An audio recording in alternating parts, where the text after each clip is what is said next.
top health officials sounding the alarm on the Zika virus, revealing the type of mosquitoes that spread the virus. They are now in 30 states. Officials warning as they learn more about the virus, they find it even scarier than initially thought. Here now is Dr. Kevin Campbell. He's a practicing cardiologist and assistant professor of medicine at the University of North Carolina. Thank you for joining us.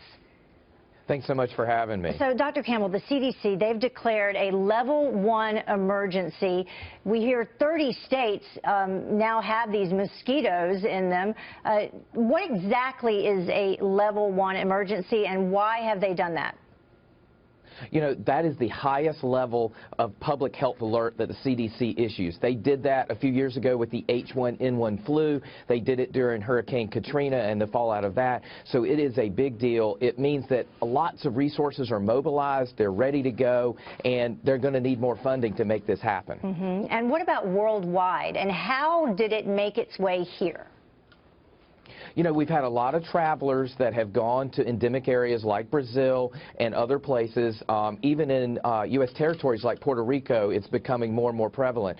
The one thing to remember here in the U.S., we have the mosquitoes, but the virus is not in the mosquitoes yet. It may be that this summer. However, most of the cases in the U.S. have been transmitted by travelers, folks that have gone to endemic areas and come back. Yeah, I was going to say there's roughly, 672 confirmed cases in U.S. territories such as Puerto Rico, and then also included in the United States. But pregnant women, 64 pregnant women impacted so far?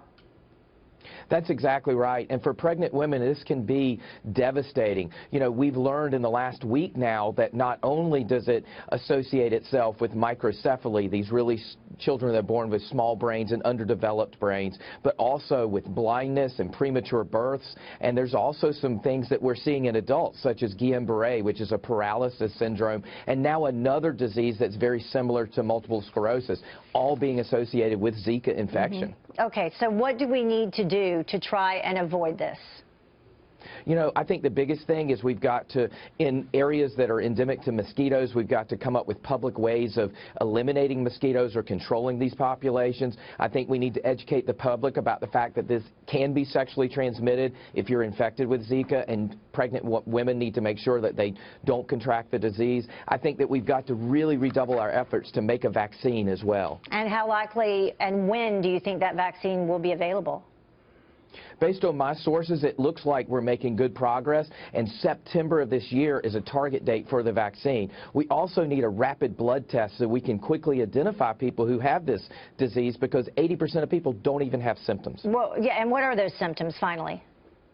You know, they're very vague. Red eyes, like you have pink eye or conjunctivitis, muscle aches, fever, maybe a rash. Very nonspecific, typical viral illness. All right. Dr. Kevin Campbell, thank you very much for joining us and giving us some more information on it.